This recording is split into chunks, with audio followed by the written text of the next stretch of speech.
જ્યારે આપણા ઘરમાં ટોયલેટ નથી, જ્યારે આપણા પગમાં ચપ્પલ નથી, આપણા તન પર પહેરવા માટે કપડા નથી, આપણી ઝૂંપડીના ઠેકાણા ના હોય, ત્યાં આપણા લોકો એમ કે 5 લાખ તો હું લેવાનું, તારે ભાઈ ભાડેલા 5 લાખ. ગામની પંચ કોને કહેવાય? કોને કહેવાય? આગેવાન તળવી પટેલ પૂજારા કોને કહેવાય? જે ગામનું ભલું કરે, જે આવનારી પેઢીનું ભલું કરે.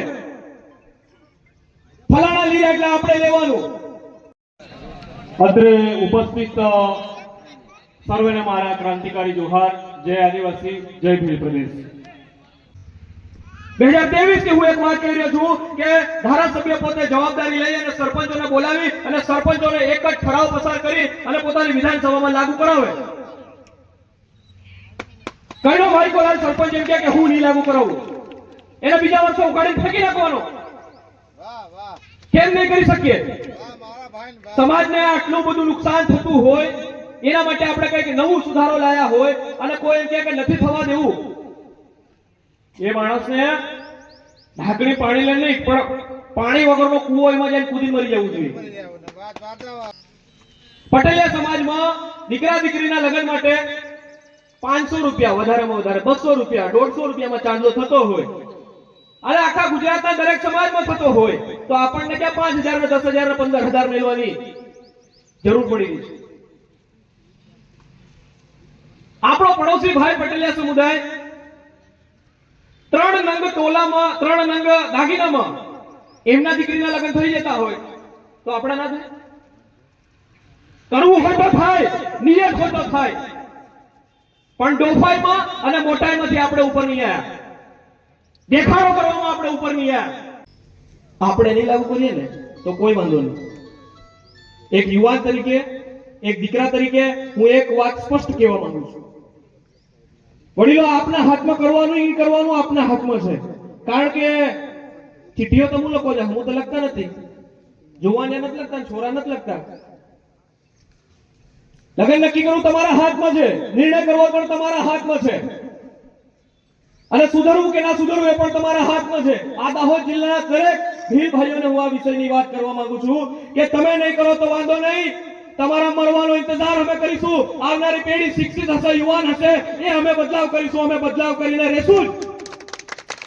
તમે નહીં કરો તો વાંધો નહીં, અમારી આવનારી પેઢી કરશે. ગામમાં પાળિયા નાખેલા છે, એમને નાખેલા વીર પુરુષોના હોય એની મૂર્તિઓ નખાય, એના પાળિયા નખાય. જ્યારે સરપંચ તરીકે, તાલુકા સભ્ય, જિલ્લા સભ્ય, ધારાસભ્ય તરીકે આપણી પાસે સત્તા હોય, શક્તિ હોય, ત્યારે સમાજ હિતમાં આપણે નિર્ણય નથી લેતા તો તમારા જીવવા અને મરવાનો કે આ સમાજ પર જીવવાનો પણ કોઈ અધિકાર નથી.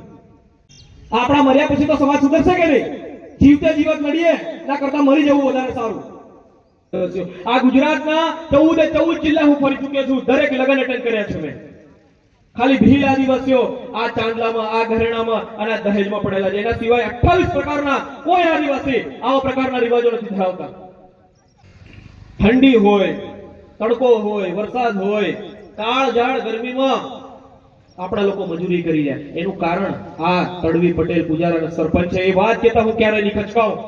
અહીંયા સમયની મારામારીના કારણે હું મારી વાતને અહીંયા વિરામ આપું છું, પણ એક વાત હંમેશા ચોક્કસ કહેવા માંગુ છું કે ગામના આગેવાન તરીકે, તળવી પટેલ પૂજારા સરપંચ તરીકે, તાલુકા સભ્ય, જિલ્લા સભ્ય અને ધારાસભ્ય તરીકે અમે બધાએ વોટ આપી અને આપ સર્વેને આ લોકશાહી વ્યવસ્થામાં આ સમાજની જવાબદારી આપી છે. ત્યારે અમે અપેક્ષા રાખીએ છીએ, આશા રાખીએ છીએ કે આ લગ્નનું બંધારણ એક શિક્ષક તરીકે, એક પ્રોફેસર, એક યુવાન તરીકે હું લાગુ કરવાની તાકાત નથી ધરાવતો. અહીંયા બેઠેલા કોઈ તાકાત નથી ધરાવતા. આ મંચ પર બેઠેલા છે, એમના પાસે સત્તા છે, એમના પાસે શક્તિ છે, લાગુ કરવા માટે તાકાત ધરાવે છે, એના પાસે રાખીએ છીએ. જો બીજા સમાજવાળા ધારાસભ્યો પોતાના લગ્નના બંધારણોમાં સુધારા કરતા હોય, પોતે જવાબદારી લઈને સરપંચોને ઠરાવ પસાર કરીને લગ્નના નવા સુધારા કરતા હોય તો આપણે કેમ નહીં કરીએ? ના કરીએ તો પછી પદ છોડ દેવા જોઈએ. જોહાર, આભાર, જય ભીલ પ્રદેશ.